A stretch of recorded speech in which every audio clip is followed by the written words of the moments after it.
grabe ang init. But anyways, andito na ako sa port. We're going to Bohol. First time kong mag-port na ako lang mag-isa. So, hindi ko alam talaga kung ano yung gagawin. May check-in pala or baggage counter or i-check-in ko yung baggage ko. Pero 50 pesos lang naman yung bayad. Anyway, sobrang init.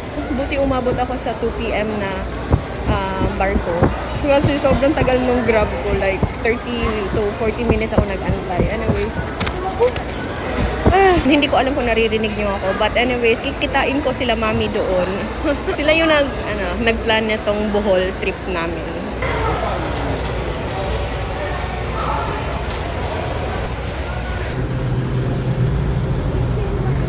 Okay.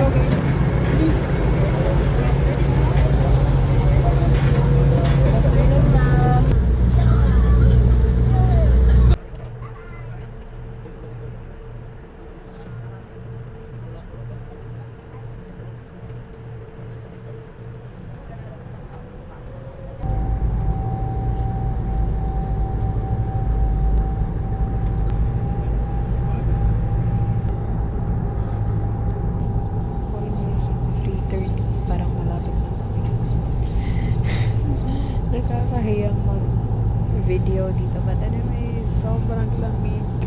Malalang goosebumps sa aking legs. Anyway, malapit na naman ata kami.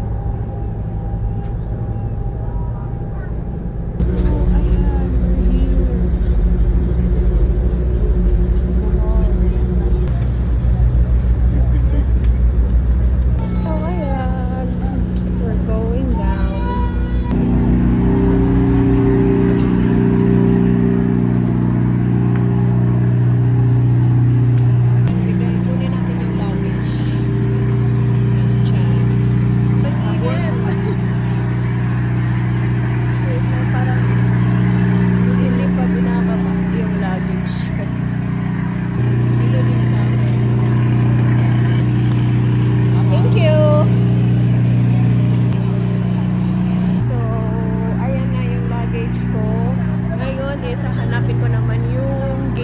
Kasi doon kami magkikita nung driver na susundo sa akin.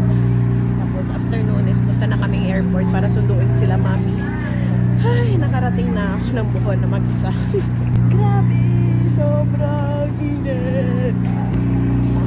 Wala, nawala yung aking victim. But anyways, hanap muna ako ng CR bago ako lumabas. Tumawag na yung driver namin. So maglalakad ako sa gate 1 kasi doon kami magkikita. Gate 2 yung nasa likod eh. Behold Bohol, taray. Oh, behold Bohol.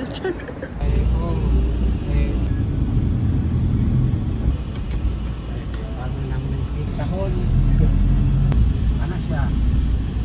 Nandito na kami sa Panglao Airport. Maayos pa ba yung mukha ko? Inaantay na lang namin si Mami. And look at that view. Oh, wow.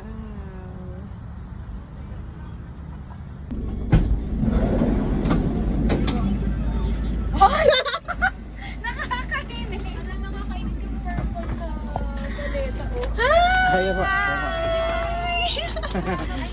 You know. Ay ma'am, good evening po. Bakla. Hello po. Hello. Hello. Hello.